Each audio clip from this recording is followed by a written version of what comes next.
আসসালামু আলাইকুম। আশা করি আপনারা ভালো আছেন। আলহামদুলিল্লাহ আমরাও ভালো আছি।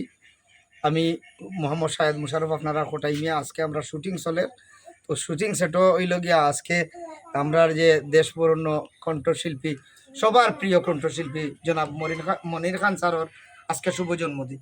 তো এখানে হইল গিয়া জন্মদিনটা পালন করার কারণটা হইল গিয়া যে মনির খান স্যারের নিজস্ব একটা সংগঠন আছে। এই সংগঠনের সম্মানিত সদস্য হইল আমরা আক্কেল আলী উপদেষ্টা উপদেষ্টা হইলে গিয়ে আমরা রাক্কেল আলী, এবং এখান থেকে একটা সম্মাননাও হয়ে আইছেন তাইলে কেন।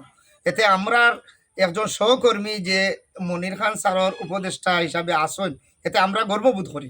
তো ওই হিসাবে আজকে স্যারের স্মরণ করা লাগে ছোট্ট একটা উপহার লইয়া আজকে আমরা কেক কাটিয়া স্মরণ করা মাকি।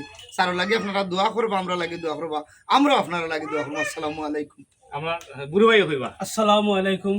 আসলে আমরা শুটিং স্পটও আমরা বর্তমানে আছি, আর আজকে আমরা বাংলাদেশের জনপ্রিয় কণ্ঠশিল্পী মনির খান স্যারের জন্মদিন। আসলে আমরা ভাগ্যবালা, আমরা তার জন্মদিনটা যে পালন করতাম পারাম। আর আমরা আক্কেল আলী আপনারা জানেন মনির খান স্যারের সাথে দীর্ঘদিনের একটা সম্পর্ক, এবং তার একটা সংগঠনের উপদেষ্টাও।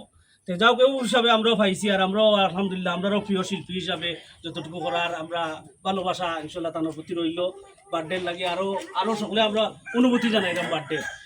আমরাও আসলে স্যারের এই জন্মদিন উপলক্ষে আজকে যে কেকের মাধ্যমে আমরা স্যারের খুব কাছে যেতাম পারছি, নিজরে মনে করাম। যাই হোক, তানোর কেকটা খাটমু, তানোর একটা গান দিয়া, যেহেতু মানুষ দূরেই থাকলে যে গানটা গাওয়া যায়, ও গান চিঠি লিখেছে বউ আমার ভাঙ্গা ভাঙ্গা, চিঠি লিখেছে বউ আমার ভাঙ্গা ভাঙ্গা, হাতে লণ্ঠন জ্বালাইয়া নিবাইয়া চুমকি চুমকি রাতে, চিঠি লিখেছে বউ আমার ভাঙ্গা ভাঙ্গা হাতে, যেন শাশুড়ি না দেখে, যেন নদী না দেখে, যেন শাশুড়ি না দেখে, যেন নদী না দেখে, বউয়ের কাজল কালো চোখের পানি লেগে আছে, তাতে চিঠি লিখেছে বউ আমার ভাঙ্গা ভাঙ্গা হাতে লণ্ঠন জ্বালাইয়া নিবাইয়া চুমকি চুমকি রাতে, চিঠি লিখেছে বউ আমার ভাঙ্গা ভাঙ্গা হাতে। Tata bye bye.